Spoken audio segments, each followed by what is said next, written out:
So, Coach, we're officially in the post game.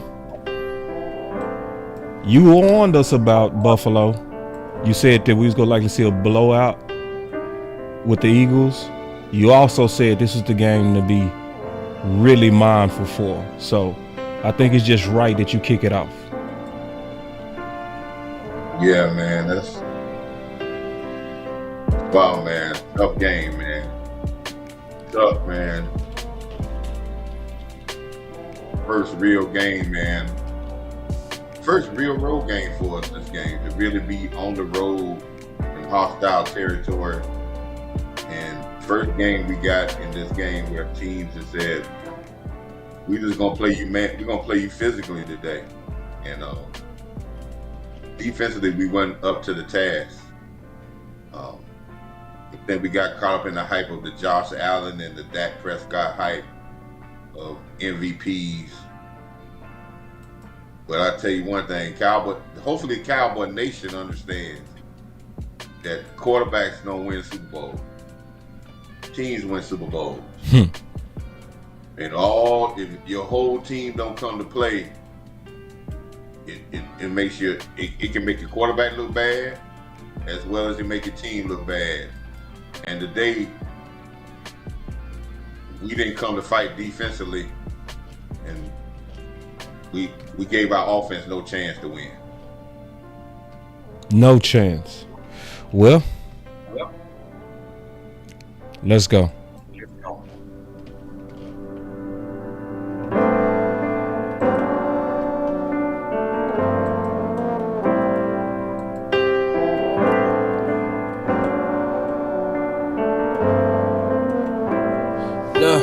Why do I feel so blue? Why do I feel so blue? Why do I feel so down? Why do I feel so blue? Why do I feel so blue? Why do I feel so blue? Why do I feel so down? Why do I feel so blue? Why do I feel so blue? I need a meal like you. I need some friends and some jewelry. I'm trying to get like you. Sign me a deal like you. Foreign my whip like you. Give me a. I'm tryna be lit like you, flex on the ground like you, show all my bands like you, I talk to my friends, I talk to my family, they don't understand like you, follow the plan like you, I need some fans like you, make them all stand like you, but I don't understand why I'm not like you. They say comparison is a thief of joy, but what I'm supposed to do, I'm unemployed, been dropping songs, ain't been making noise, trying to get like you and hope it fill a void. Look, don't nobody wanna be like me, no shawty, no team like me, insecure, unemployed, no tour, no story, no breed, no peace like me, close to living on the streets like me, run away from your dream like me, mama, dad, miss, got you living with your granny, ain't nobody unkeep like me, I mean unkept like me, credit low ball and dead like me, don't nobody call and check on me, I see y'all ball, y'all flex on me, but cats on all y'all necks on me, why is all this stress on me, why I see the less of me, comparison, no recipe. They say comparison is a thief of joy, but what I'm supposed to do, I'm unemployed, been dropping songs, ain't been making noise, trying to get like you and hope it fill a void. Why do I feel so blue? Why do I feel so blue? Why do I feel so down? Why do I feel so blue? Why do I feel so blue? Why do I feel so blue? Why do I feel so down? Why do I feel so blue? Alright, let's kick it off.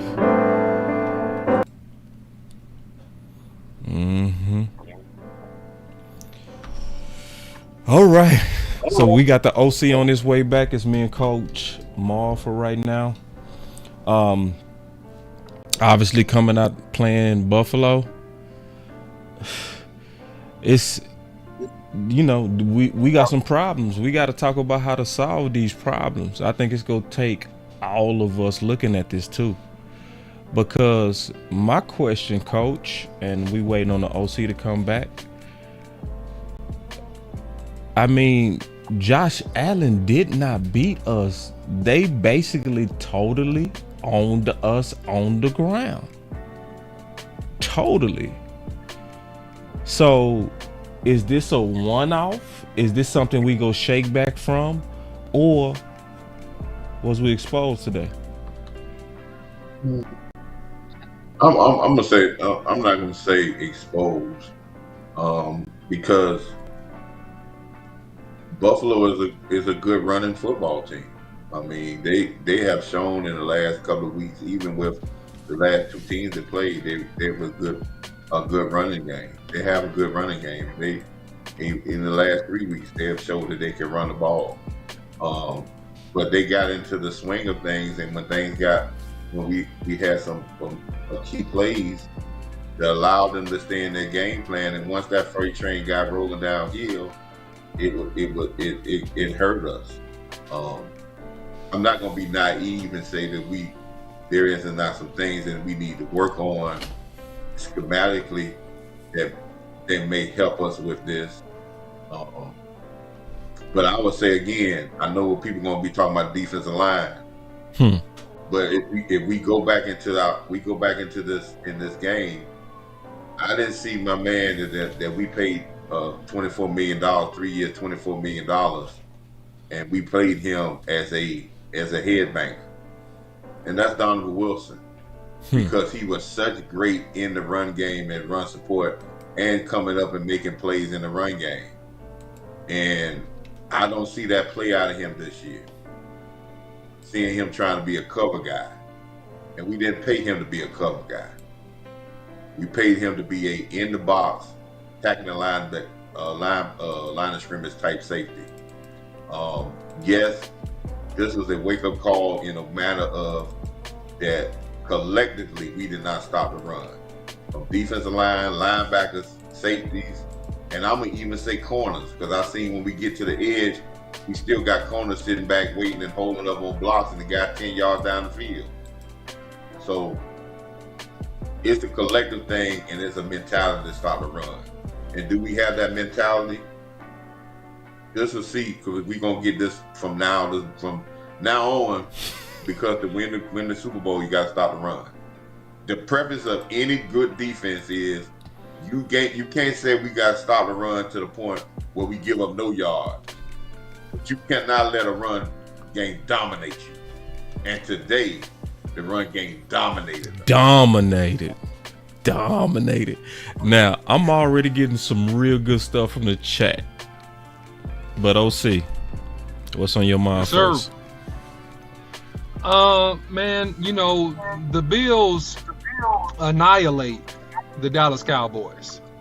They annihilated us. And, this is one of those games that is a game that you look at and you think to yourself, were the Cowboys prepared? And I don't think the Cowboys came into this game prepared. And I blame some of that on the staff in terms of the intensity and the tempo of practice. It almost looks like the Cowboys backed off of the intensity in practice like a couple weeks too soon. And they came into this game not physically ready to play. And I said earlier in the week, if you watched the Final Word and slept on it, which happens on Monday night, that the Bills are a physical team, and they're a young team, they're a talented team, they're a physical team. So you're going to have to be able to play a physical brand of football with some young physical guys, man, that have talent and athletic ability. And that's what we saw today. And, on top of that, the most disparaging thing is that, to Coach Marv's point, we completely gave up the ghost as it relates to the run. Completely. I mean, man, over 200 yards? 200 yards in an NFL football game?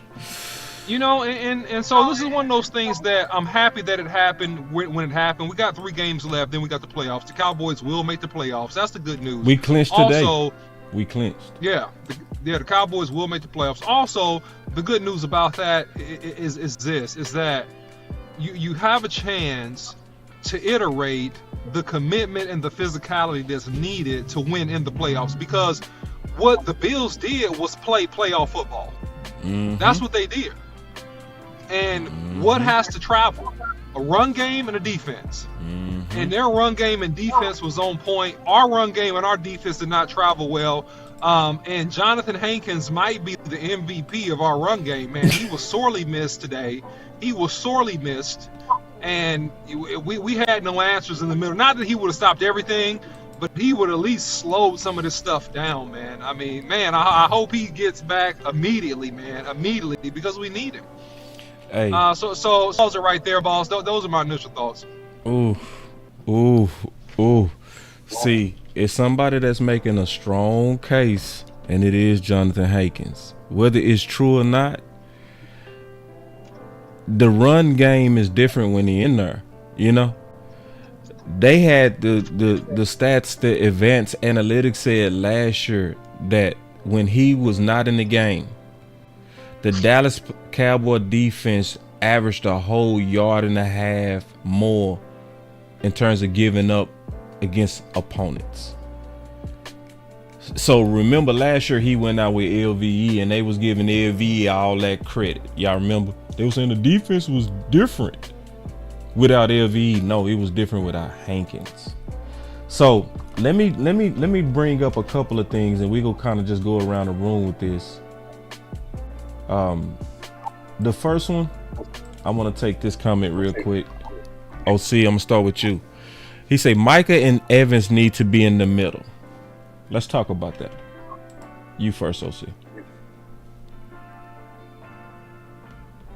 Sorry about that, guys. He said Micah and Evans need to be in the middle. I'm just kind of taking these ideas as they coming out. Yeah, I think that they need to be in the middle sometime. I don't think Micah needs to be in the middle all the time. I think it needs to be a calculated play on when he's in the middle on first downs, right? On second and short. I can agree with that. But Micah, yeah, I mean, look, Evans, yes. Micah, you got to move Micah around. You got to be good with Micah. But I like the ideal, so I'll say that. Coach, Micah and Evans right need to be in the middle. I think when we a game like this, I would have had Micah in the middle to the point of he would have been in the middle the whole second half because you still waiting on that pass rush down to get to the quarterback, but you should have realized as they got up 21-3 and we went into the halftime and they were doing it on the ground. Nothing in the world would have told you, say, well, now they're gonna come out in the second half and they're gonna drop Josh Allen back there and throw the ball. You should have known from that point on, as I said in our halftime show, what did I tell you, boss? You're gonna see the run game regardless. If you stop it for 1 yard, you're gonna see it 20, 30 more times because they got the lead. And what reason would they need to drop Josh Allen back there and throw the ball? So I would have had him back behind. I would have had him off ball to see if he can be aggressive enough to get off some of these blocks and attack the line of scrimmage from the back end.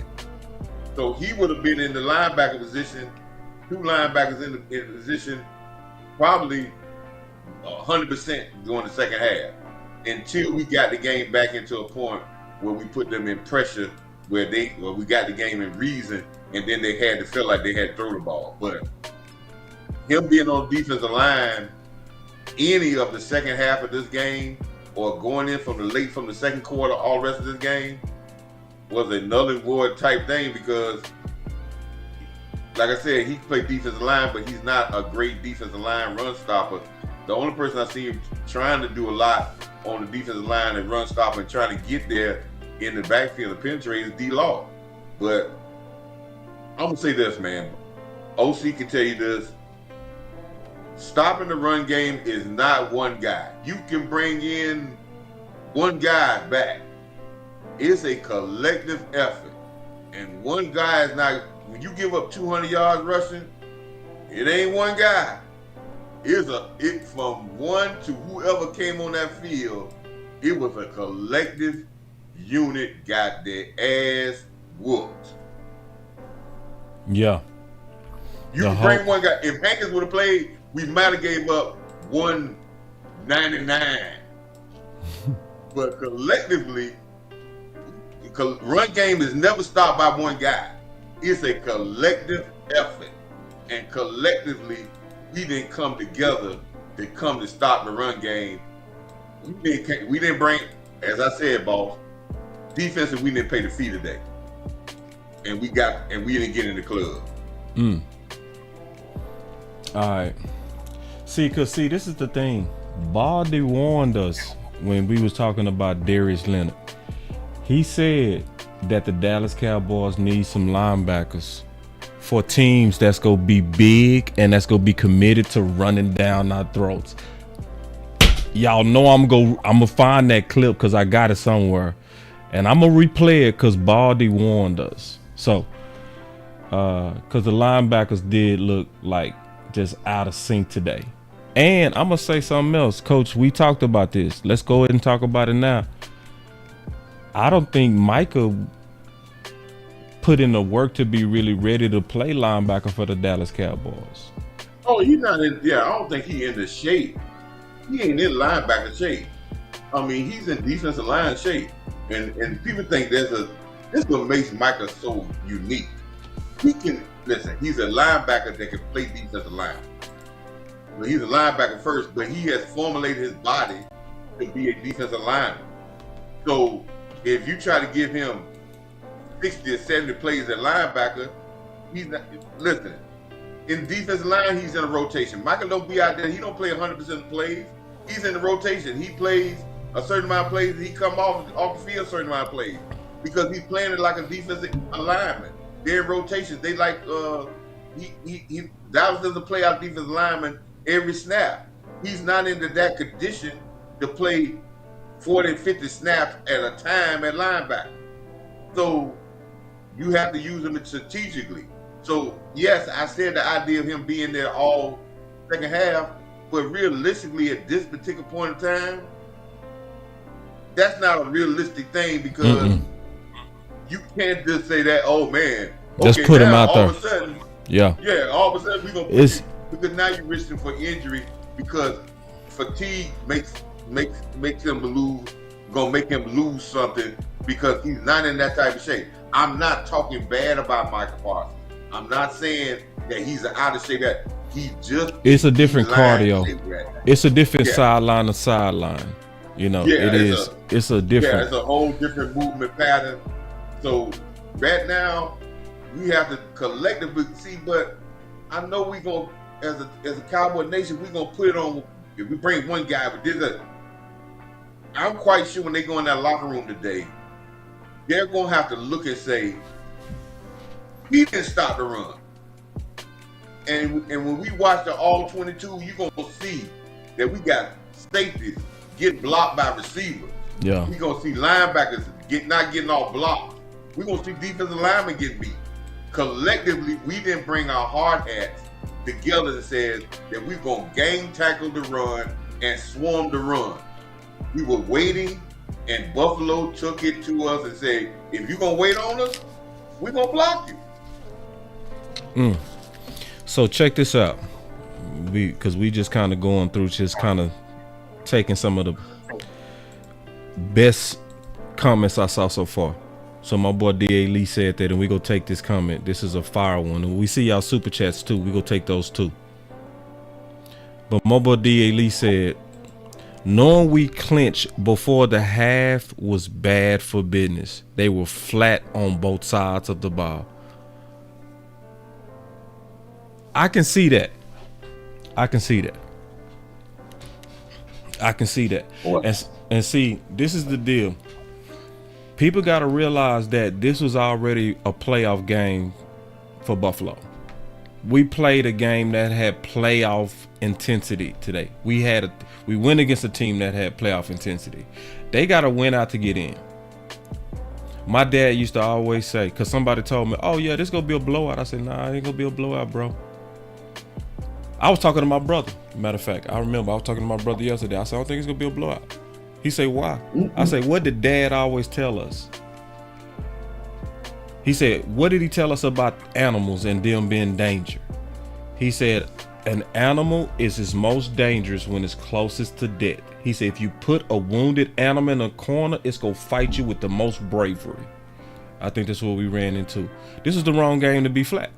Wrong game. You know, just wrong game. Because then they was going to knock you out. Yeah, but people going to talk about, now you're going to have people question your toughness. Yeah. I mean, and listen, people can't question something that you don't give if you don't show them something. Yeah.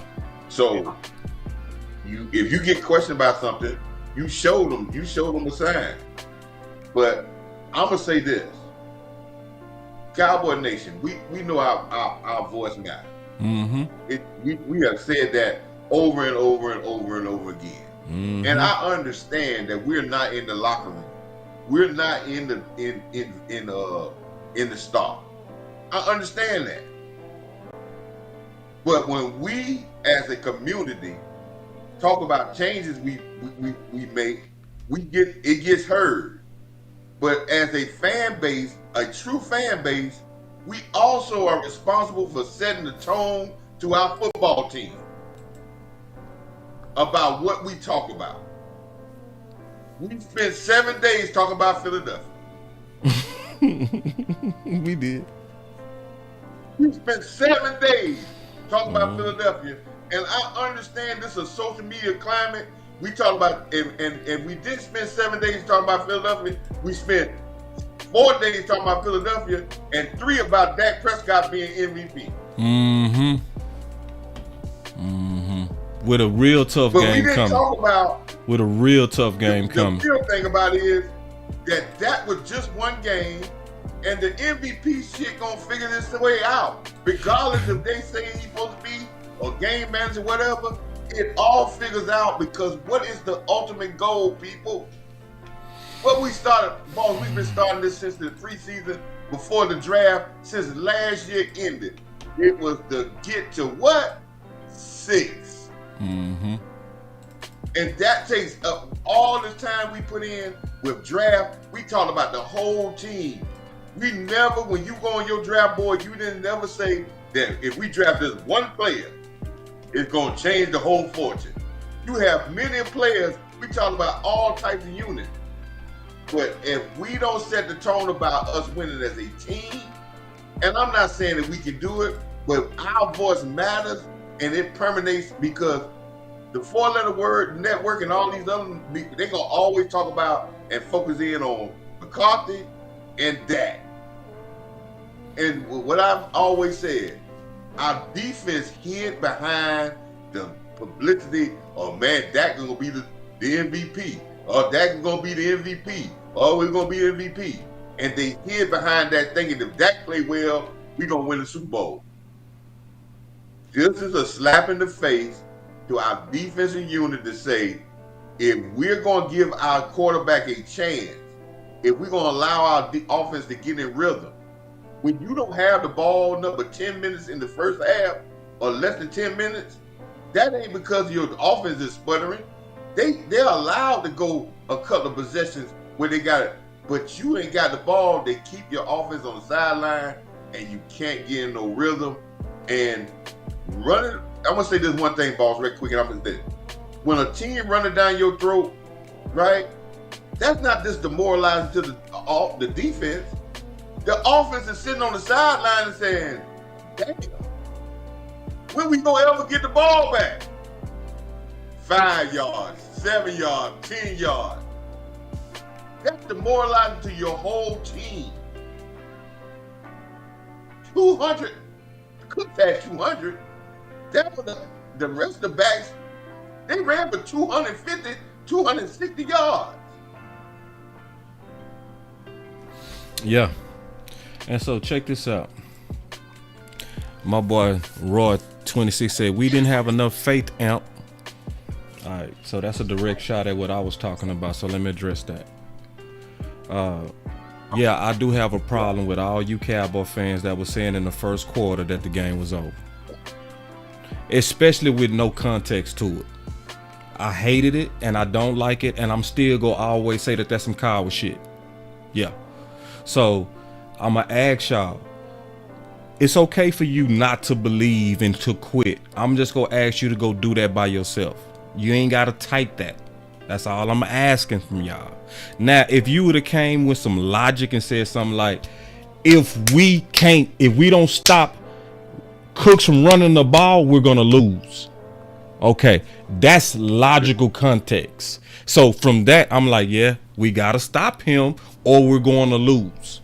But see, some of y'all trying to stick y'all chests out like, oh, it was Boss talking about we needed faith. Nah, bro, I don't like it. I don't like people like that. I don't want you around me. You know what I'm saying? And my boy say Amp said the same thing coming out of church. I ain't see Amp say that. I ain't see Amp say that at all. I ain't see if Amp said that, I promise you, if he said that live, we would have got into it. I promise you. If he would have said live, man, it's over, boss, we would have got into it right there. I promise you that, because I don't like that type of energy. So this is what I'm asking. I'm asking y'all to respect me and keep that energy away from me. That's all I'm asking. Now, if you saying we was gonna lose because of something logical, okay, I'm cool with that. But a lot of y'all have some coward ass energy, and I'm standing on that. And I don't like it, and I'm still standing on that. So, anyway, you know why you need to stand on that? Let me say this, boss. I'm quite sure in the last week, because we was hot as fish grease, right? But we was hot as fish grease, but the numbers of our direct Cowboy fans probably wasn't as good as they would be today and tomorrow and this week. Because you'll have 100,000 Cowboy fans now talking about how weak we are. Cowboy fans. Yeah, Cowboy fans. Nah, I ain't with that, bro. Because we sitting on the fence waiting on the thing to fall. Listen, man, we are 10-14. We got beat. This is a young football team, and when I say young, because we are a young team collectively trying to get to the finish line and have playoff winning experience. And you got to get slapped in the mouth, and we got slapped in the mouth to find out that it's going to take collectively for us to come to play. And we didn't come to play, and you ain't hear Coach Marv talk too many times about a lot of these other things. It's crazy, man. I just put out a post late last night, and I said I hope our Cowboy team is not concentrating on Philly as much as we are fans. You can check my Twitter and see it. I said the exact same thing last night, because when I went through my Twitter box, and I'm not saying I got feeds from everything, but as I scrolled down to watch the feed, I see Darius Slay on. Everybody reposted what Darius Slay said, and I was like, "Damn, Philly!" Right. So check this out. I'm with you. We was on Philly too long, Coach. You're right. He said, so we can't be mad about us getting our ass kicked. I saw it. I don't know what you're talking about. Yeah, we should be mad. Like, I don't know where you getting that I'm saying we can't be mad. So somewhere you walked in and didn't understand what I was saying. Let me say it again. It pissed me off, and I verbalized it that I didn't like how it was a whole bunch of people in the chat saying in the first quarter that the game is over. Even with no context, it's over.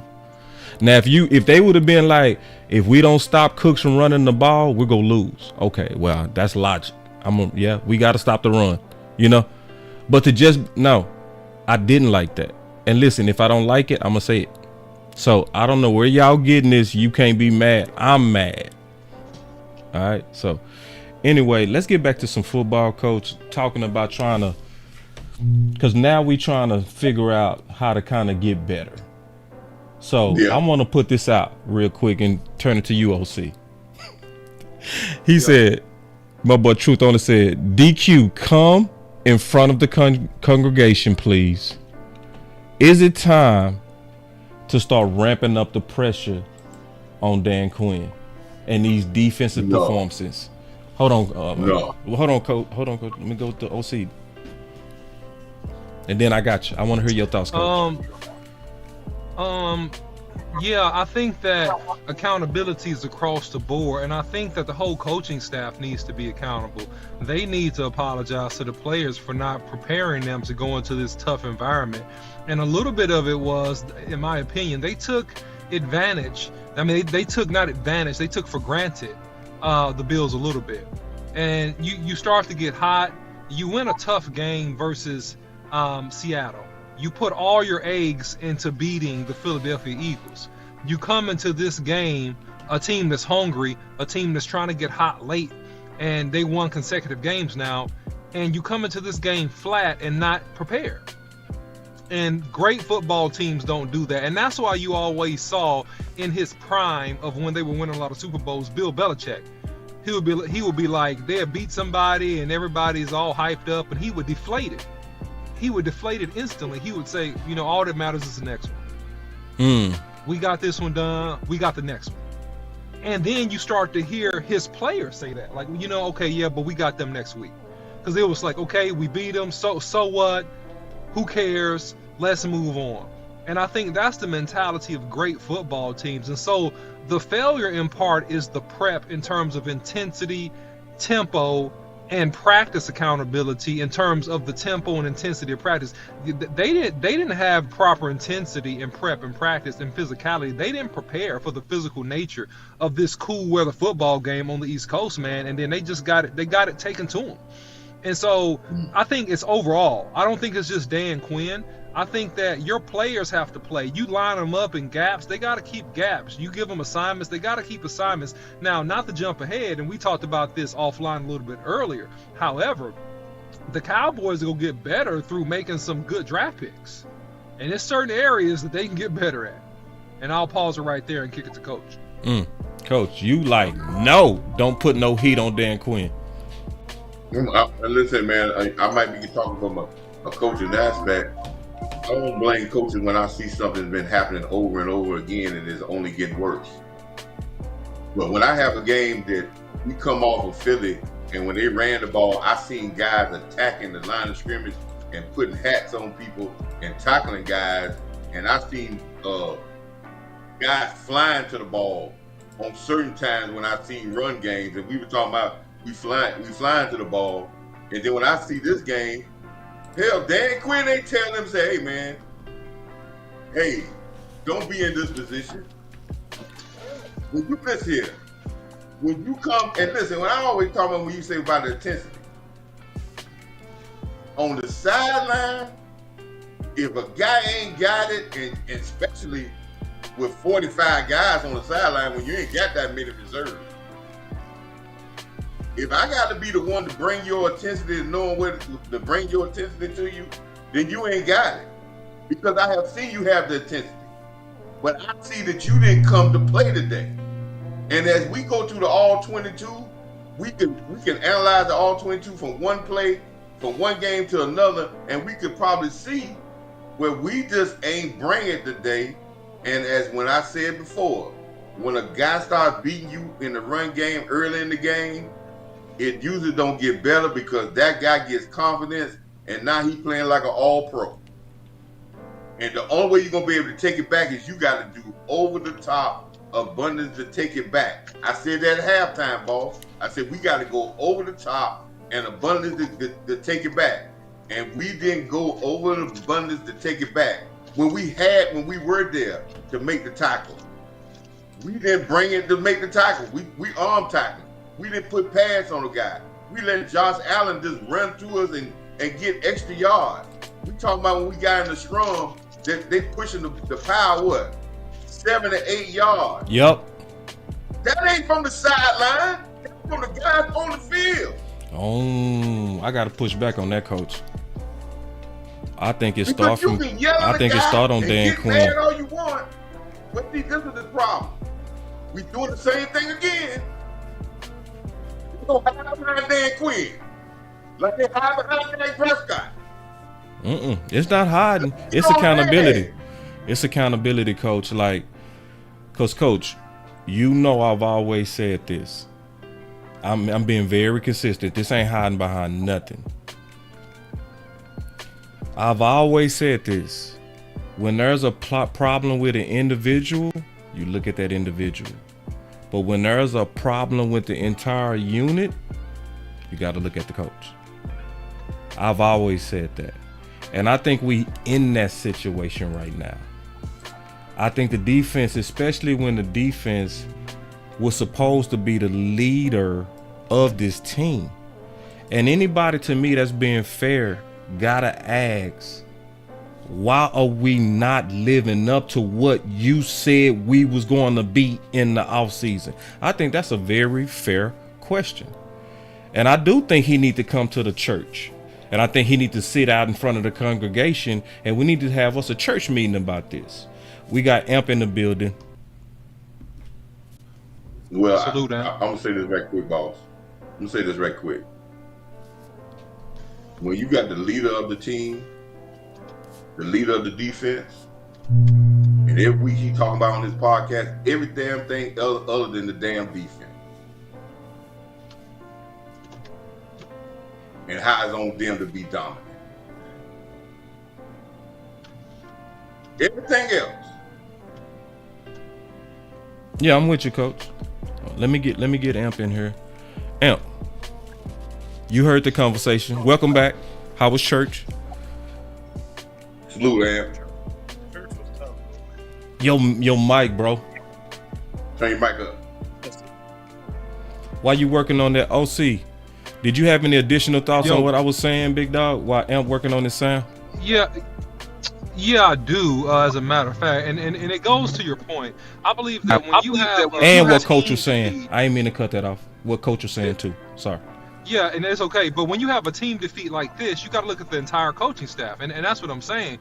And here's the thing, and not to be negative, but this is just an observation. The Cowboys have had a very hard time beating run dominant physical teams. This is a loss. This is a worse loss, physically speaking, than the San Francisco loss. So when you have good, vibrant young teams with some talent and physicality, the Cowboys have a problem with that. And so I think that the Cowboys need to prove that they can solve that problem. But unfortunately and fortunately, they only probably got one more shot at it. And I would probably say it's probably the Detroit game, boss. You know, they got Miami coming up, then they got Detroit at home. That'll be a pretty physical game. And so they got to prove they can stick up to a bully. Because a team like the Bills, they bullied them. Josh Allen is that dude, man, in terms of being able to run the ball like a real back, man. And the Cowboys had no answers. Cooks went berserk, had his best game in his career. So you got to be able to prove that you can answer those questions. Hopefully you can prove that before you get into the playoffs and it's one and done, or it's, win or go home. You need to prove that to yourself, in my opinion, before we get into the playoffs. That's what I think. You good now, Amp? You sound good yet? Amp still working on it. Let me see what you got. All right, so while Amp working on it, I got a couple of more things here. Coach, did you have some more? Did you have anything else you want to add? Say this, man. Yeah. If our team, even though we got beat 42-10 against San Fran, but they had one long run, but we held McCaffrey in check. Mm-hmm. If we could bring the intensity there, when we seen guys hitting and we say we won the physical battle, even in the Philadelphia game, we know they like to run the ball. How we brought the physicality to that game, we said that. And today, when I watched the team, it looked like a totally different team. And I've been on that sideline, and I've heard the people in the stands say stuff about, Coach, what you're saying. And you know something? The coach saying the same thing y'all saying. But they ain't giving it to me today. Yeah. They ain't giving it to me today. But see, this is the thing, Coach. This ain't a one-off on that defense. See, like, You was telling me that we was having major problems on how our defense was responding in the third quarter, right? Right. So to me, that we at least got to take a look at Dan Quinn, like, and some of his philosophies. Like, for instance, on a team that's running the ball down your throat like this, it was you that wanted these puny linebackers. It was your design to match up against a team like this that was going to be committed to running the ball with them itty bitty linebackers, putting safeties in the box and stuff. Like, to me, it's about, at what point do we question your innovative philosophy of small linebackers? Now, does it work against teams that spread you out? I say absolutely. But to me, I have to also look at it and say, okay, is it working against teams that's going to bully you? And we gotta say probably not.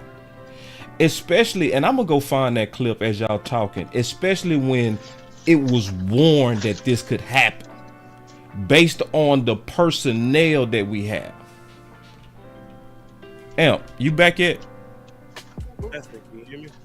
I hear you, but you sound. Yeah, you sound still around low. Yeah, you Still low. You're still low. Go ahead, OC, as we trying to talk this through. All of us trying to talk this through. Yeah. So at the end of the day, with this whole thing, this is about packages, and this is not just Dan Quinn's fault. I think this is kind of an org decision fault not to invest in veteran good linebackers, because we had the opportunity to sign a Bobby Wagner, Yes. right? We had the opportunity to draft other linebackers. We got hybrid guys, because that's Dan Quinn MO. He likes those hybrid guys. He likes position flex, and that's okay. Nothing wrong with position flex, because his thought process, not to defend him, but to think like he's thinking, to think how I think he's thinking. Let me put it that way. The over under is that you're going to face more teams that try to spread you out than power run the football Right. right in That's- this league yeah. today. You're going to Yeah. face more of those, right? Right. So to get the position flex guys for package schemes, it makes sense. Yeah. It's just not balanced for power, because you got to look at your conference and the best teams in your conference, which would be Philly, and also it would be San Francisco. Those are power run teams. So therefore, you re-sign LVE, okay? Who's not even playing anymore. He's done. He's not coming back. No, he ain't coming back. He's done. No offense. God bless him. You God bless him. He's done. You re-sign him. Why? So it's just they hit on a lot of decisions, but that middle linebacker decision, right? Having that hammer, they give away Quentin Bohannon.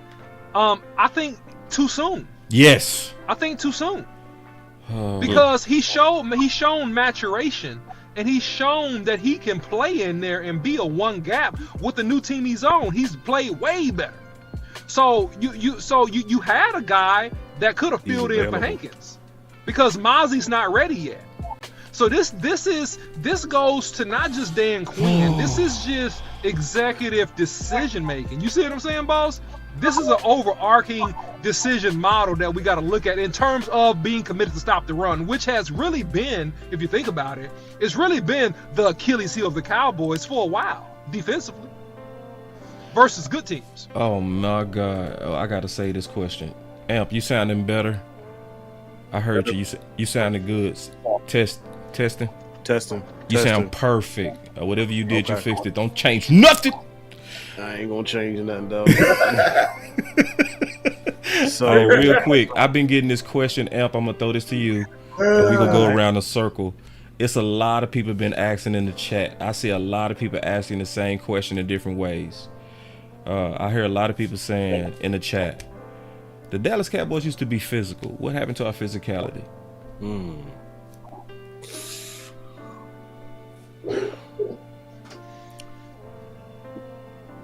The physicality left a while ago.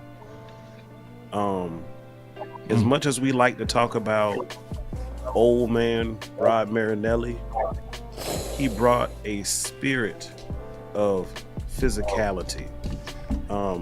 He may have missed in some areas as far as scheme is concerned, but the attitude that he brought, he demanded you to be physical. If you messed up on the scheme, that's one thing. But if you weren't physical, you served no purpose to him. And a lot of players who we thought were very talented didn't quite pan out. Why? Because there was a lack of physicalness. If y'all remember, I said 2 weeks ago, Seattle game, I had an issue. Even though we won the game, I had an issue with my defense. And the reason I did is because I felt like we were really too porous in a lot of situations. I didn't get to watch but maybe the first series and a half of this game. And from the jump, what I saw was them punch us in our gut. As OC would say, they ran it down our thought. And from what I saw, I kind of already anticipated the type of game that we're seeing. Because you can't tell me that Jonathan Hankins made that much of a difference. No. I'm sorry. Yeah. Because not this is that a much. collective. Yeah. This is a collective. Yes. You know? And then on top of that, it had the same smell that I have been talking about. It had the smell of the Rams playoff game a couple years ago. And it had the same smell of San Fran back-to-back playoff appearances. That's what OC just said. The same smell when the Colts busted us in the mouth a couple years ago and put the blueprint out there that, hey, you can be physical with this team and you can run on them. I don't feel that we really addressed that issue since that moment. We've done a lot of patchwork. See, you got two types of people in this world. You got people that when their tires are starting to ball, they go ahead and, okay, I gotta get 2 new tires. But then you got some other people who go to these little shops on the side of the road and get that thing patched up, and or either they'll go and buy used tires that may only last them maybe another 200 or 300 miles, and then guess what? You got a flat again. And that's the problem you're seeing with the Dallas Cowboys defense. We're patching instead of replacing. Oh man, hold on real quick. I think this is just appropriate. Hold on real quick.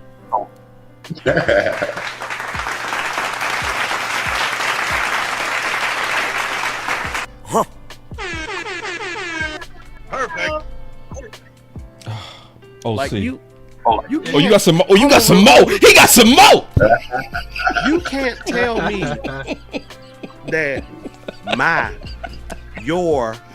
our Dallas Cowboys, to Coach's point, defense that was touted as the defense that's supposed to be leading the team this year. Right. That's supposed to bring that thunk, that funk, that thunder. You can't tell me this is them. No. Without even seeing anything past the second series. And I know in all situations, the stat don't necessarily tell a story, right? But God damn it, 266 tells a hell of a story. We let them run for 266 yards. Yes. Now pause. Josh Jacobs as a running back. I'm in fantasy football. I picked up Cook today, so it's not a complete loss. But you get where I'm coming from, Cowboys fans. Man, this right here, this could trip us up from Vegas. I'm done. You starting to hurt me a little bit too much. OC, we go to the offense. Go ahead. Yeah, well, just to the point of AMP, and just to piggyback a little bit, the physicality is a mentality. It's a cultural mentality, and it starts from really the GM that's allowed to be a GM, which is really like not the case here, right? Because we got a guy that's really the GM, but he's not really fully allowed to be the GM. If you don't know what I'm talking about, it's okay. Just use Google. Here's the deal. The mentality in Philly, the mentality in San Fran, coming from football type guys that, okay, like, man, we are gritty. This is how we're gonna play. This is what we're gonna do. You know, I remember Boss Cowboy, and you remember this too. Back in college, there was a year, I think it was probably like your sophomore year, maybe my redshirt freshman year, where, man, we had full pads on Fridays, and we was hitting full speed one-on-ones for 45 minutes before we got on the plane to go play whoever we were going to play. You see, that particular season in college, man, we were like the 5th leading rushing team in all of college football, because that was our culture. It was a culture of hitting.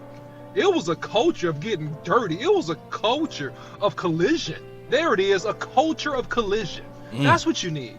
You need a culture of collision. And so the Cowboys don't fully, they haven't fully embraced that, because basically you come to the Cowboys and you come to the Hollywood of the South. You see the glitz, you see the glam, you get the star in your helmet, you thinking about that second contract, you thinking about self-preservation, and so you're so worried about your future that you lose the hunger and you don't fully take care of your present. You're chasing after your future so much that you mess up your present. And that messes up the team in terms of that, man, you are fighting for your freaking life. You need to know every day. This is why Boss Cowboy Sports, Boss NLC, we talk about competition Tuesdays. Well, it's competition Monday through Sunday. This is competition, because the great teams do that. And we got that from the Seattle Seahawks. Pete Carroll in their Super Bowl heydays. He used to have competition Wednesdays. He said, look, every position is up for grabs. If you come out here and you ball, you go get some reps in the game. Guess what that did? That kept all those Pro Bowlers, Russell Wilson, Chancellor, Earl Thomas, all those boys, Bobby Wagner, all those boys on edge. Like, okay, I got to come get it. Now, I'll finish with this. The Cowboys have the solution to this problem, Boss, Amp, Coach Marv. They have the solution. They just have not employed the solution on the defense.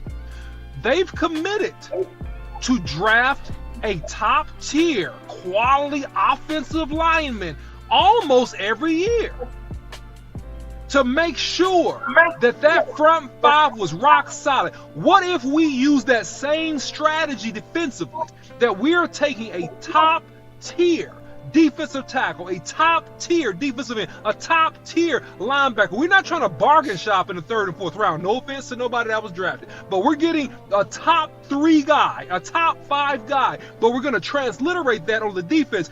Now you solve some of these problems that you have. Man, hold on real quick. Just real quick. I think this is the comment right here of the whole show. Right here. And I said it early. Coach, didn't I say this early? And this goes to I heard you said it. This goes to Amp part.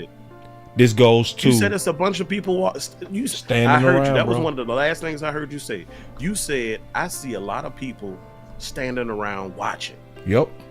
That was literally the last thing I heard before I ended the broadcast, before I stepped into church.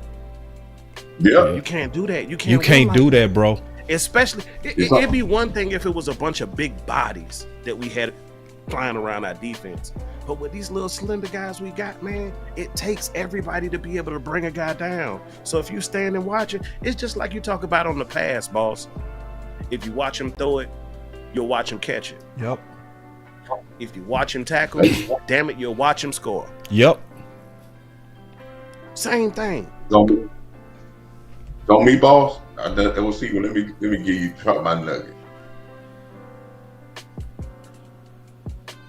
You know what this reminds me of?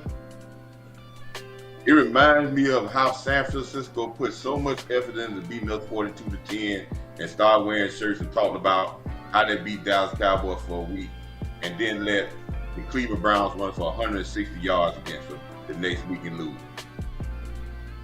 And then the next week they let the Cincinnati Bengals run for 150 yards against them to lose. Did anybody say, oh man, with San Francisco, man, they need to get the...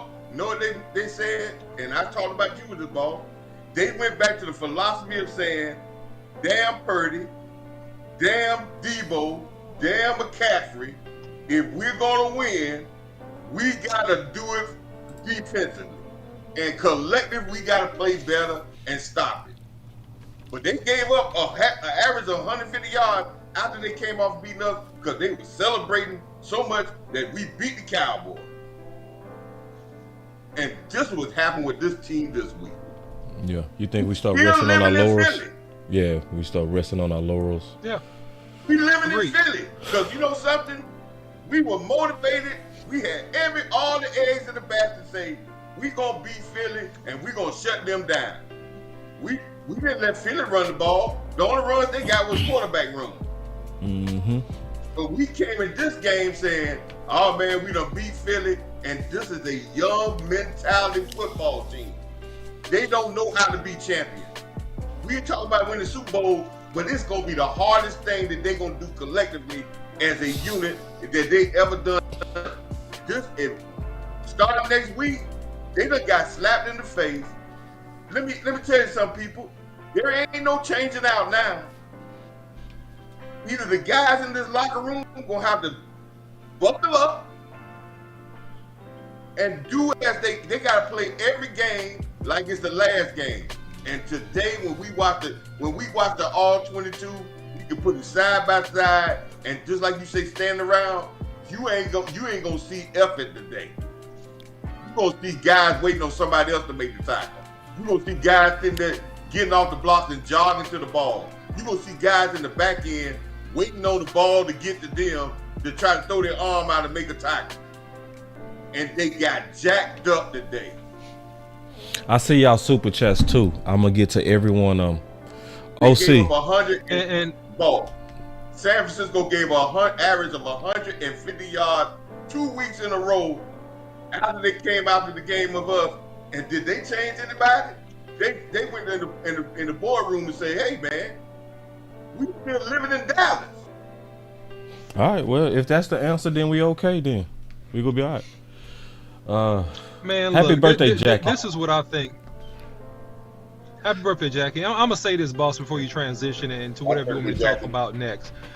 I mean, to Coach's point, we used to call that loafing. And we used to have to, like, do suicide runs in high school for loafing. Like, if you wasn't running or you wasn't close to being on the screen whenever the dude got tackled, that was a loaf. And the whole defense, our offense had to run. We used to get loafs as offensive linemen for not running downfield trying to block. We called it a loaf. And that's a cultural thing. But I want to say something. We have enough athletes and hybrids. And this lends to the draft just a little bit, but I'm going to go ahead and say it now. We need to get some hammers. You remember Jeremiah Trotter back in the day with Philly? He used to run downhill and knock the soul out of people. And look, we need a guy like that. We need a middle. We need a guy that likes to run to the A and the B gap and just blow up anything. And I don't mean just running backs. I mean he likes to run over linemen too. I mean he likes to run over everything. We need to get a hammer. And you know what else we need to get?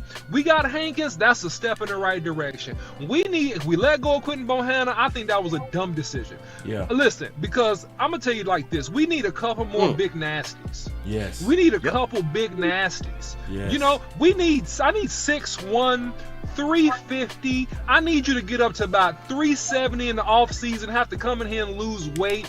A guy that just is not going to be moved. A guy that when he retires, if he don't lose weight, he might have health problems. You know what I'm talking about? One of those big dudes that are just big and nasty and physical and just like to beat up guards and centers.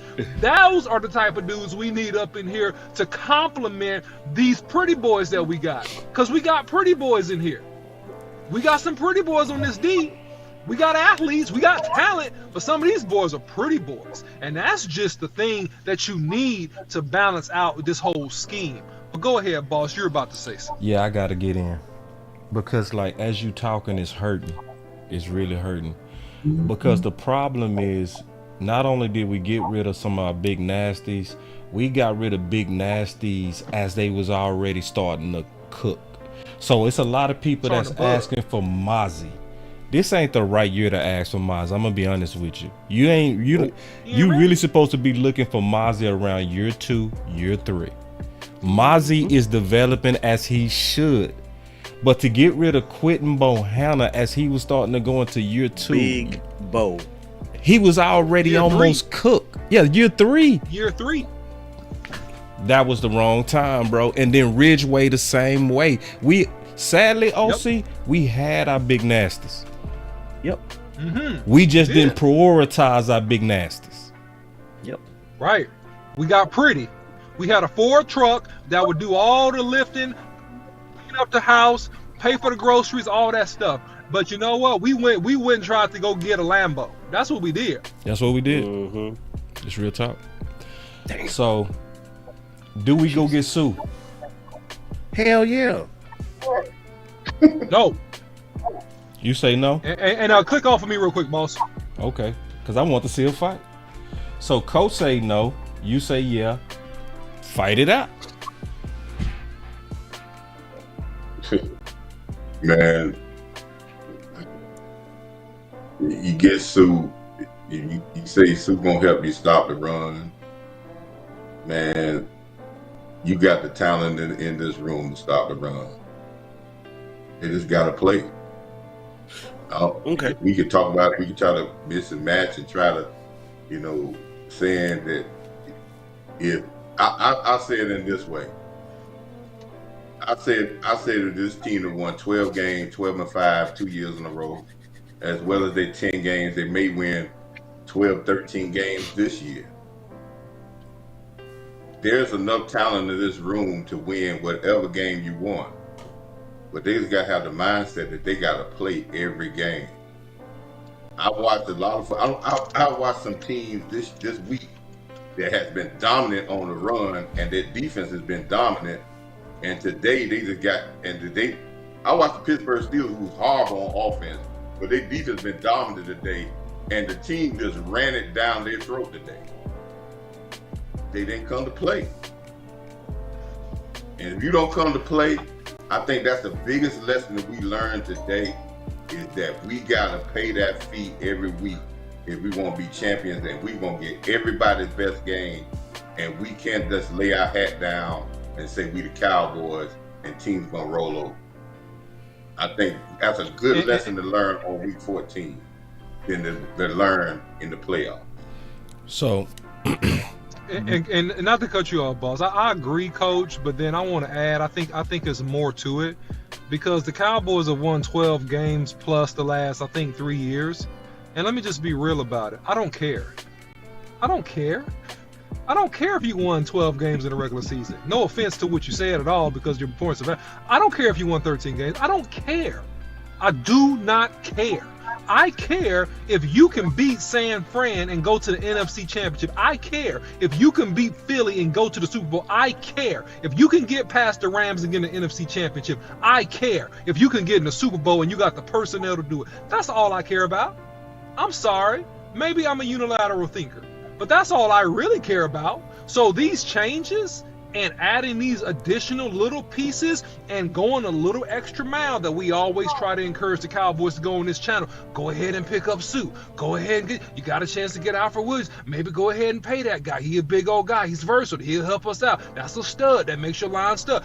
Doing the things like that, that is what is going to take the Cowboys over the top because in those 12 or 13 games, I'm not being negative, but this is the fact. You hadn't proven you can get past tough, good teams in the playoffs and get to the Super Bowl, and you hadn't done it. So because you hadn't done it, I don't trust it, and because I don't trust it, I don't care about your regular season cotton candy. I want steak and potatoes. Cook me some dinner and bring me some real food. I don't care about your cotton candy. You can keep your snacks, your Reese's Cups, your Skittles, and your Laffy Taffies. Give me some real food. Deliver me a NFC championship or at least get to the game. Give me something else. That's all I'm saying. Excuse me. Yeah. The OC. No emotions, no friends, no loyalty. Straight business. Straight business. Put hashtag Yeah, straight coach. Give me one business in the second. chat. Dracarys. OC done went all the way crazy. Give it up. Oh, man. Hey, man. Hold on real We got- quick. Before I you got go, one coach. statement on Before the you floor. go. Just real quick. The only reason I brought up Sue is because you was making the case about big nasties, you know. And I'm trying to. Yes. I'm in solution mode. You know what I mean? That's all. Yes. I'm in solution mode. We got whooped today. We got handled today. Literally, Josh Allen, their best weapon, didn't even have to throw today. You know. So 13 times. He threw 13 times. Shit, we need to get creative about something. Go ahead, Coach. Hey, I say it in this way. I know we're getting creative, and I know we can bring in Sue or bring in some other guy that's going to be able to spark it. But as I said before, stop the run game is a collective effort between 11 guys. I've been in football a long time, and I ain't never seen one guy stop a run game. Never. I've seen a guy make a play, but to stop it over and over again, that takes a collective 11 guys in one accord doing their jobs. And that's why this is a great team sport. But I say it like this. I'm not going to overreact, because now that I say we got a problem, I would have found me a right tackle to replace Steele after Philadelphia. I would have found me somebody to replace. That's what I'm saying. We talk about, and when you look at a sample size, if we talk about 34 games, we got the talent in the room. They just got to produce at the time to win it. And we can't just say, oh man, if we bring this guy on, that's going to bring it. They're going to have to learn that they got to bring it every week. And that's all it's about now. You're right, Coach. You're right. You're right, Coach. You're right. They got to learn to bring it. But right now, I ain't got time for you to learn. I'm trying to win, bro. And at the end of the day, anybody that can help give us a spark, that's who I want to bring into the building. Sue has proven, even in his old age, that you still can't block him. He'll toss 2 or 3 linemen. That will help. No. Can he stop it? No. Can he impact it? Absolutely. Can he really impact the game if you're running his way? He's that physically strong and still dominant as a man that he's going to throw you. He actually gets angry if you block him. See, you need somebody like that, because you know what? Aggression is contagious. Aggression, and you know this, it is contagious. So if you have an aggressive soul in the building next to some of these players, he's going to cause their level of aggression to rise. And the same thing, Coach, passivity is contagious, lackadaisical is contagious, and fear is also contagious. Therefore, if you can get a perennial Pro Bowl, really borderline Hall of Fame type dude based on his career that can help rise the level of play, like, man, this is how you 2-gap. This is how you 1-gap, man. This is how you handle a left guard and tackle, and this is how you stick your nose in there and you strike them and you stop these boys from getting any push on you. This is what you do. I'm holding him up. Clark, you better come make this tackle. Bell, you better come make this tackle. Mike, if you behind me, you better make this tackle, because I jack these boys up and they ain't got no push. So anything that can give you an advantage, that can help take the group to the next level through inspiration and some play, you need to do that, because the time is now. And look, this ain't high school. We ain't got sophomore, junior, senior. This is the NFL, not for long. I need you to win right now. I need you to do everything you can to win right now. All respect to your point, Coach, and you're correct. They gotta have a mindset, and it's not one person, but one person can affect the group. There's no emotions, no friends, no loyalty. Straight business. Straight business. Put hashtag straight business in the chat. Man, this fight is interesting. I'm liking this fight between Coach. We didn't even let Ep get it here yet. Ep. I gotta say this, man. Oh, no, Coach. We hogging from Ep. We gonna get back to you. I promise you, Coach. I promise you. I ain't gonna do you back like that. Go ahead, Ep. So, OC was definitely dancing on the side of the dance floor where I was looking to dance at. So, damn that. Coach, I hear you, right? You were talking about you were talking about we're gonna have to pay the price every week. We got to pay the cost, right? So while we talking about paying costs, let me ask you this: what does bringing in Sue cost us? What does it really cost us at this point in time of the year? What does bringing in Sue cost us? Really, not little to nothing. He's already been put out there weeks ago that he's looking for a team to attach himself to that has a good chance. He could bring his services, for the rest of the year. He didn't have to go through summer camp and all that other kind of stuff. And he would be able to provide you veteran experience on the spot. The other point that I want to make is, you said the talent is here.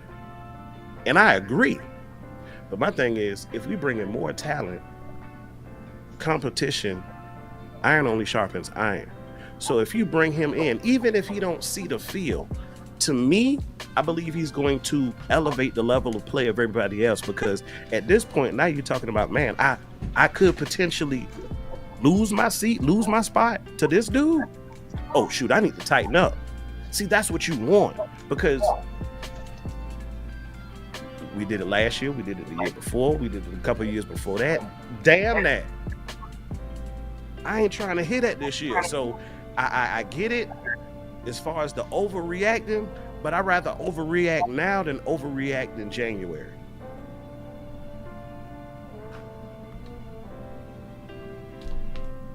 I got some more. Go ahead, Coach. Let you get in there, bro. Go ahead. I hear what y'all saying. I hear what y'all saying. Can you hear me? Yeah, Coach. I hear what y'all saying. Yes. I hear what y'all saying, man. And Sue, if he's still able to play, which I question, he could come in and probably help us in week 15. Yeah, that's realistic. But 16, 17, playoffs. Let me explain this. If you got to bring a man in now to show you and get you pumped up and be the leader in that room to get you to play, then cancel 6, because you ain't gonna win 6. Bring Sue in. Bring the dead Reggie White back. If you gotta wait to week 14 to find a leader, then you in trouble. Then we ain't what we say we are. I don't think people saying we want a leader. I don't think people saying that. I think people saying they just want a better one tech. When we talk about the linebacker that Darius Leonard. Yeah, Darius Leonard. Then I was flipping through. I love the Lady Gamecock, and I love Don Staley. Don Staley said, but I need to get that clear. He was talking about the girl they brought from Oregon, supposed to be their point guard, and she said, if we got to bring somebody from outside to be a leader on this team, she said, I don't want. Yeah, but Coach, nobody's saying that. Who's saying we bringing in Sue to be a leader? If he got to be the one to show you the mentality, I just need him to perform and elevate. That's all I need from him. He ain't got to say a and damn. Guys, man, I keep trying to say, man, we think the guys that there's a reason, just like there's a reason why Stu is still sitting there. Nah. Dude, Coach, I'm sorry. I love you. I love you, Coach. Because he came off the bench last year with Philly and balled out. And he balled. He's also being selective. And he came in Philly and what happened? And what did the Philly get pounded on them at the run in the Super Bowl? They got to the Super Bowl. He helped solidify the run game, just like the linebacker they picked up is helping them now. We're not looking at Sue for leadership. I don't need Sue to be a leader. I need you to be an enhancement.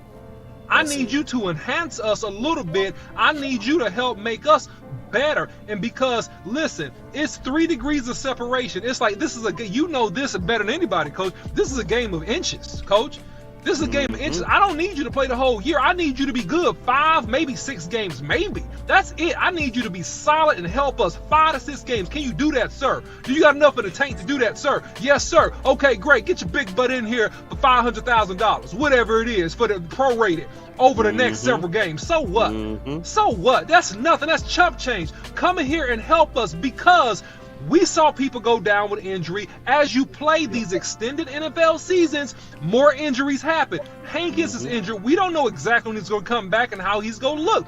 We don't know that. We already talked about how we gave away Ridgeway. We gave away a big baby Bohannon before we needed to, right? Right. So, look, that does not hurt us. Even if Hankins is healthy and you line up Sue as a 3-tech on rundowns, that helps you because you're not gonna double team him and double team Tank Lawrence. Nope. You gotta choose one. You gotta choose one. I'm sorry. No disrespect here. I don't see the downside. I don't see the downside either. And we don't need you. We don't need you to be a leader. We need you to come in and bring your physicality, which could be a late season burst of motivation to a team that is dwindling underneath the physical toes of an NFL season. Hold on real quick. That's what I need. Real quick, because I see it kind of like Coach Fowler. He said he's better than what we have. That's the key. That's just right there.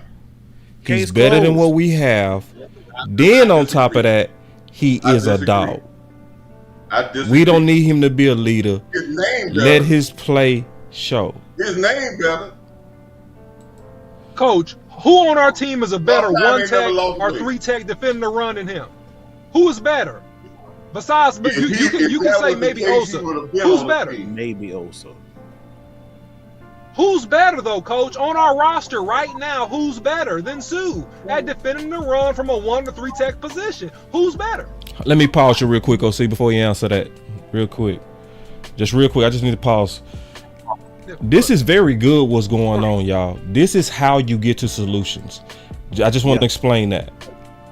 This is how our government works. You're supposed to debate your ideas in the public, right? We on the carpet right now. Yeah, and because both sides making some good points, right? So we got hit in the mouth. Now we trying to figure out how to fix it. This is not a coach versus OC and Amp and Boss. This is a competition of ideas on how to improve. Nobody really right, nobody really wrong. This is a competition that is going to work itself out. So I don't want y'all to kind of observe this as us jumping coach or something like that. You know, that this is healthy. This is very healthy. This is what all of us should be able to do when we're trying to figure out problems. I just want to say that real quick. Go ahead and answer your question again, OC. No, I was saying outside of Hankins, and then you would have maybe Osa, maybe, right? I'm saying who's better? That's the question. Who's better? But this ain't our government. I just use that as an example, bro. Go ahead, though. Go ahead, answer the question, Coach. Nah. I think Sue is better. His name is better. As many of the teams have been looking at the defensive line play we see in this NFL and teams are hurting, he would have had a job. He didn't have to wait to the last minute to find a job. But I'd rather go say, hey, and I hadn't done this, but I'm quite sure we look back at it and look back at it in a deep competitive nature and say, let's look at the film. I'm quite sure Philadelphia been hurt for defensive linemen for the longest. They've been looking to try to find backups with the guys that they got, but they didn't go get him either. So, like I said, yes, if you want to say he's better, again, I say in this room, man, it's going to take a collective of all these guys to come. And I guess I'm not at the point of saying that one guy's going to be a savior that we could bring off the street today is going to be a savior. And I know y'all ain't saying the same thing. I know y'all not totally saying that. But I don't think it's just going to be one guy we're going to bring in here be the savior of this defense and playing well. I understand that we have teams, and we have seen teams that had some bad games and played some bad stuff. I'm on the same philosophy of this. The same credit I give Dak Prescott if he have a bad game, then everybody start talking about, man, we need a brand new quarterback. And that's going to change if we get another quarterback. That's the same thing I'm saying about our defense. And I said this, Boss, when I said about our defense. I said I was not talking about a player. Remember when I first prefaced this, I said, I'm not talking about a player. I'm talking about the defensive mentality of them saying that this is on us. Because when they have that mentality, when we had a rush out there quarterback and they felt that it was all on us to win, they damn it goddamn played like that. But now since they get, ever Boss. since Dak come back, they start leaning behind Dak, saying we gonna score points. But when they had Cooper Rush out there, they put their nose to the ground and say, hey, we gotta win these games. And they did. That's why he was 5-1. All right. So I think what we're doing right now, I believe, is an organizational diagnostic. Right. So we're getting ready to go on a road trip. Right. Today was a snippet of a road trip because where we at? Yeah. See, we trying to get here. Right. So prior to going on a road trip, anybody that's ever driven anywhere over 2 hours, when you do it the right way, you take your vehicle to your favorite spot and you get a diagnostic. You're literally kicking the tires. You're going to get your oil change. You're going to get your fluids topped off. Make sure you got enough antifreeze. You want to make sure that your spark plugs are right so that you're firing when you need to, so you ain't sputtering and not being efficient. That's what we're doing right now. We aren't complaining. We ain't whining. We're checking our vehicle out before we go on this road trip. So, boss, you saw it in his thumbnails a couple weeks ago. One of the pictures in that frame was Malcolm X. Any means and that necessary. meant by any means necessary. Yep. Get the damn job done. However you got to do it. So whether that be maybe switching something up on the offense, defense, special teams, changing scheme defensively, tweaking here and there, that's what we're about. That's what we're trying to do. That's what we're trying to accomplish. Because you take a vehicle out on the road and it ain't up to par, your ass gonna be sitting on the side of the road and you're gonna be crapping on the side of the road, blaming it on the dog, wondering what the hell happened. That's what we don't want. We know what that nasty feeling tastes like. We know what doing a Why Do I Feel So Blue in mid to late January show feels like. I don't want to feel that no more, y'all. Nope. I don't want to feel that no more. Man. Let me jump in real quick. I'm gonna say real quick. I'm gonna be quick. I promise you. You got it, bro. This is my last thing I'm gonna say about Sue, and I really want to finish it. Very good comment by somebody. They said, by the time Sue would be in football shape, speed and strength, Hankins would be back. And guess what could also happen? Hankins could turn around and get hurt and be back gone again. So we've already seen last year what happened to the defense in stopping the run minus Hankins. That's another reason why I'm for the Sue insurance, right? Because how many times we go keep seeing that this defense gives up an extra whole yard and a half without one guy. So let's say if you get Sue, right? And let's say Sue ends up getting in football shape. Now you have two guys, veteran guys, that helps you better at potentially stopping the tush push. You might face Philly again. You might face, I'm dead ass. So listen, I'm for it. I'm all the way for it. At least kick the tires, call him up, see what he want, in my opinion. It bothers me greatly that the OC said, the biggest thing that I heard from the OC that I don't know if a lot of y'all caught, but we got out physical today, low key, worse than San Fran. See, I ain't catch that. I caught when the OC said that. Now think about that. And he right. Like, they kept running the ball and we could not stop them. Are we saying that was on the one text? No. All because of the one text, but we need to get aggressive looking at everything. Coaches, linebackers, linebacker size, who playing a linebacker, who keeping them clean up front, who coaching. Everything need to be looked at, in my opinion. OC, can I throw you an alley real quick? Yeah, bro. Go ahead. So, to Boss's point, right? What makes it even worse is the fact that, see, San Fran, when they did what they did, it was out of necessity. The reason it's much more egregious today is because Buffalo did it, and damn it, they didn't have to. They could have done it through the air, but they chose to hit us that way. Go ahead, OC.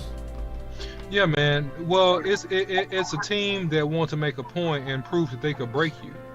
And that's what they did. They broke the Cowboys. And so how you lose does matter. And I can throw this game away because we got 3 games left. Let me say that just for balance sake, okay?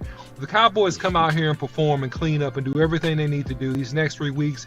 And in particular, I'm looking at that Detroit game. How do they deal with a team? Because Dan Campbell is the head coach, and his mentality is tough, hard-nosed, hit you, be physical. And they go play against another good offensive line. Not that Miami doesn't have a good offensive line, not saying that, but I'm talking about the mentality, right? I want to see how they hold up versus the mentality. And that's what I'm interested to see. Now, I will say, no one player is a savior, to Coach Marv's point, and a beautiful point, and everybody collectively has to decide to be dogs, and we have to do this as a unit. Right. He's absolutely right. But we're just looking for any enhancement. You know how you have a good outfit on, you got a nice shirt, you got some nice shoes, you got some jeans, you got a belt, but you need that one last accessory just to make it pop. You got then you add a gold chain. You add the nice wrist watch. You add accessory. You accessorize it because you're trying to enhance what you already got. So that's what we're trying to do with Soup. We trying to enhance it.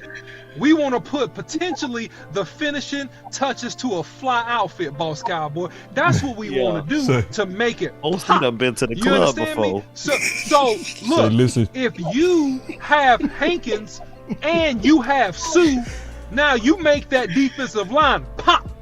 The reason why you make it pop, because you got 2 dudes that you can double team, but you ain't gonna get push on them. You got 2 dudes that you ain't gonna be able to push back. That's what you want. You want 2 dudes that you can't bully and push them off the ball. It's pretty simple. It's the first line of defense. Now, by the numbers, Sue was a backup and really played sparingly in 7 games with Philly last year. He had 1 sack, he had 10 tackles, he had like 6 or 7 solos, right? The year before at Tampa, he started 17 games. He had 6 sacks and over 40 tackles as a defensive tackle late in his career. The year before that, he started 16 games. He had 6 sacks as a defensive tackle. He had 40-something tackles as a defensive tackle. So those numbers are real close. And then he just came in and he just had spot duty. So I don't need him to do what he did 2 years ago. I need him to come in. I don't even care if you make a lot of tackles. I don't care. I need you to not get blown off the ball and not get bullied.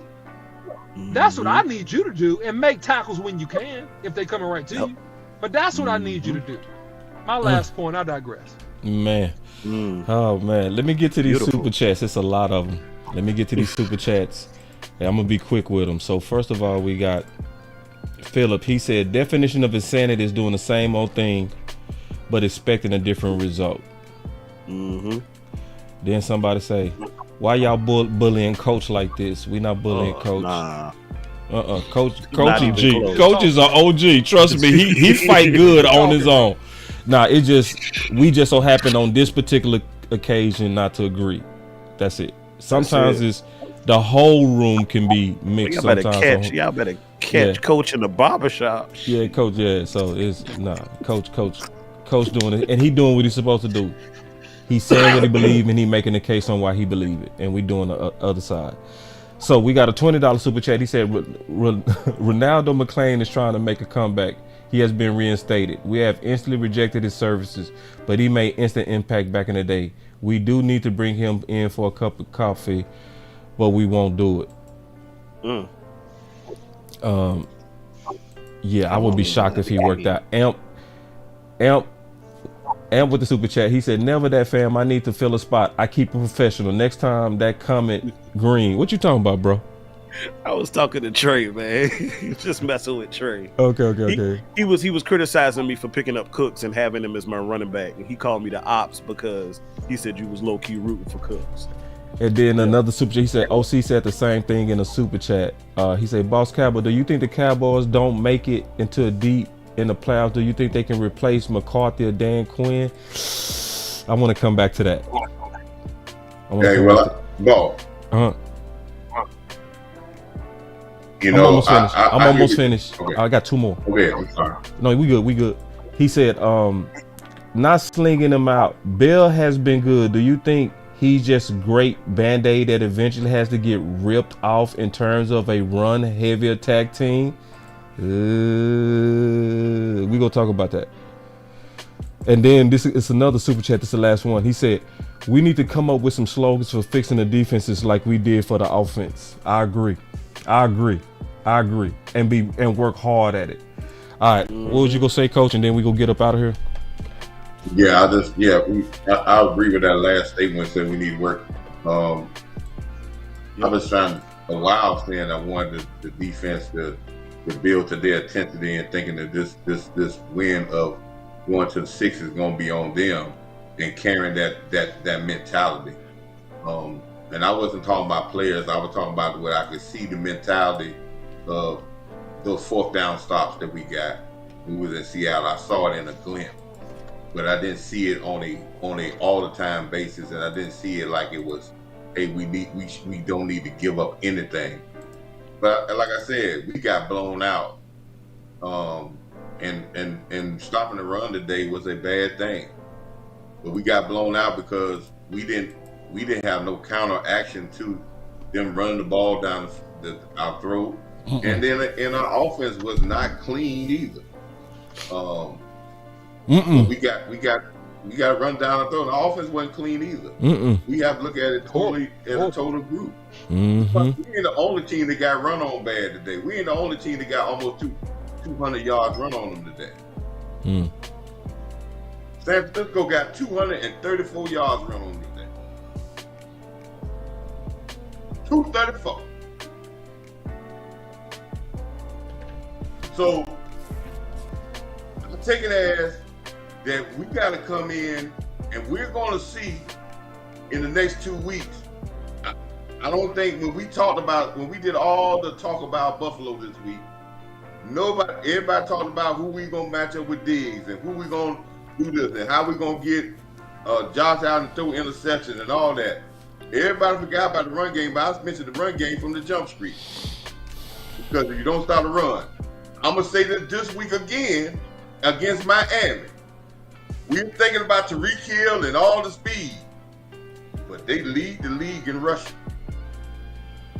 They throw for touchdowns. They run to control the game.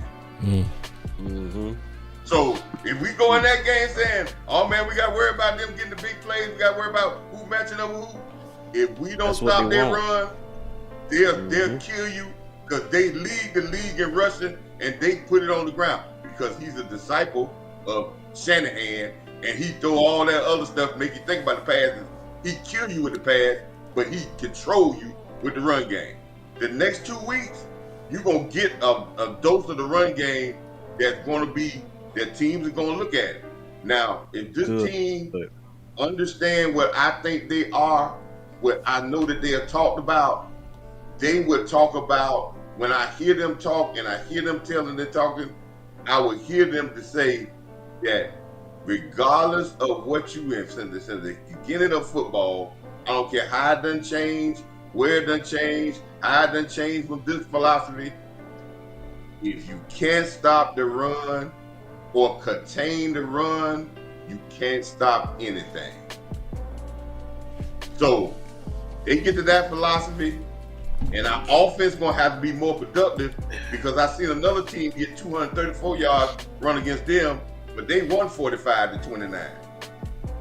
We get 260 yards run against us, and we lose 31-10.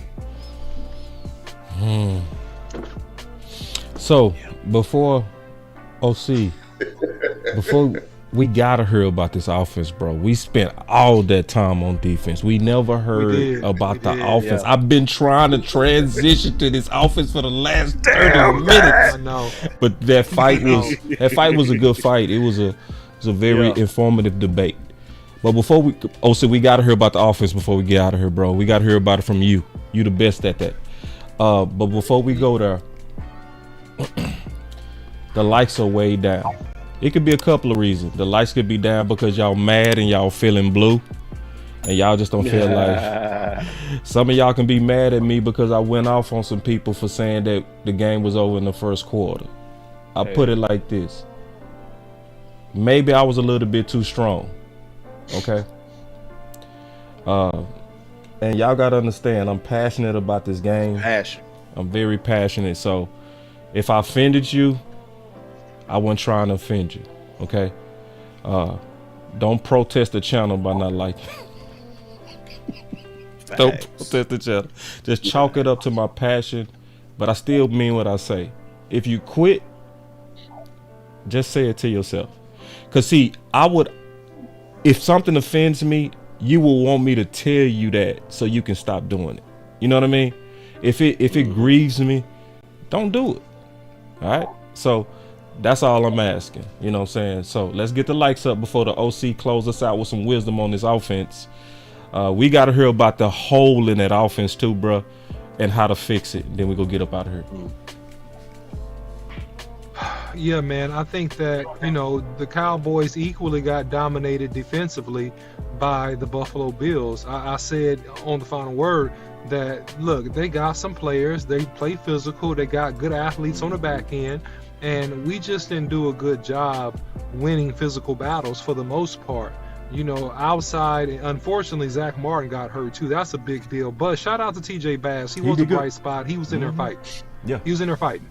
And so he did what he had to do, so shout out to him. Tyron Smith continues to turn back the clocks of time these last several weeks since he's got back. Shout out to him, playing really good football, playing physical football. He's getting his weekly lifts in for sure. He got the old man strength going, man. He looks good. But collectively as a group, man, we were not able to keep that clean. In the middle, they got through on some blitzes. We weren't able to get pushed. Pollard is dropping the ball. Mike McCarthy is not used to coaching from behind. And so this is the first game where he really had to try to coach from behind. And I don't think he adjusted to that well because they just continued to do what they should have done, which is apply pressure and be even more physical.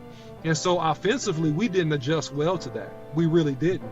Dak Prescott, this is a throwaway game. That's not really Dak. However, these games matter. And, we want to see, you perform and not overthrow touchdowns when you got a guy open, especially in the first quarter. You got to hit those throws. Sometimes he's too amped. Not no pun intended, amp.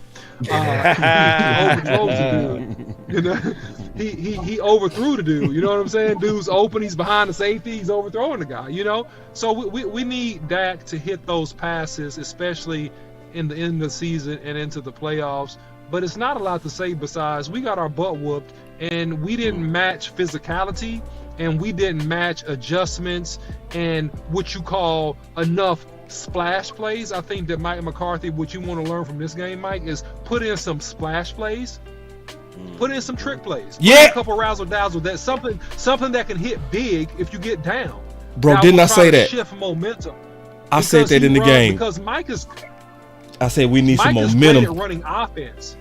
Yeah, Mike is great at running offense, but sometimes you get in these games and you're on the road and you're down. You need momentum. You got to do something to quiet. You got to do something to quiet. You need a bag of tricks, man. I swear I said the same thing in the watch party. I swear, I said we need a momentum play. Go ahead, OC. I'm just liking how you cooking. Yeah, but no, man. But that's it.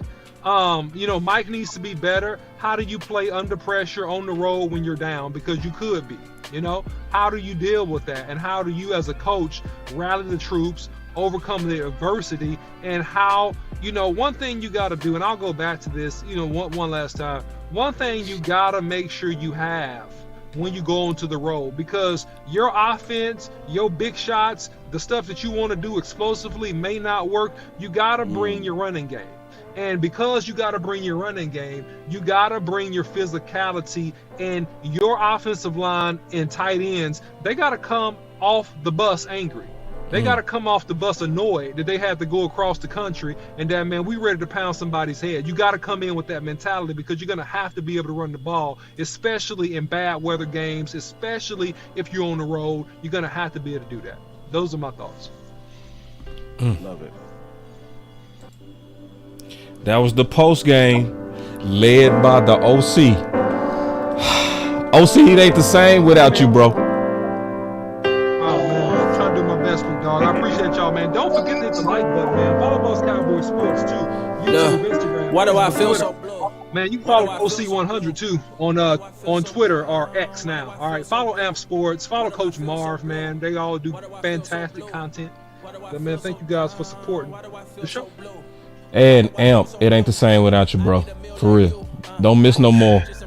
Church is second. I'm playing, bro. I'm done. Hey, but real quick, while we talk about church, right? Something for the people real quick. When you get some free time, Hebrews 12:6 said the Lord chastens those he loves. Cowboys fans, that's all we're doing. Right. We're just chastening the team that we love. Because not only do we anticipate greatness, we expect it. We demand it because we've invested. So y'all have a great week. Look out for more content and y'all be blessed, man. No tour, no story, no breed, no peace like me. Close to living on the streets like me. Run away from your dream like me. Mama, dad, miss, I got you living with your granny. Ain't nobody unkeep like me. I mean unkept like me. Credit low ball and dead like me. Don't nobody call and check on me. I see y'all ball, y'all flex on me. But cats on all y'all necks on me. Why is all this stress on me? Why I see the less of me? Comparison, no recipe. They say comparison is a thief for joy. But what I'm supposed to do, I'm unemployed. Been dropping songs, ain't been making noise. Trying to get like you and hope it fill a void. Why do I feel so blue? Why do I feel so blue? Why do I feel so down? Why do I feel so blue? Why do I feel so blue? Why do I feel so blue? Why do I feel so down? Why do I feel so blue?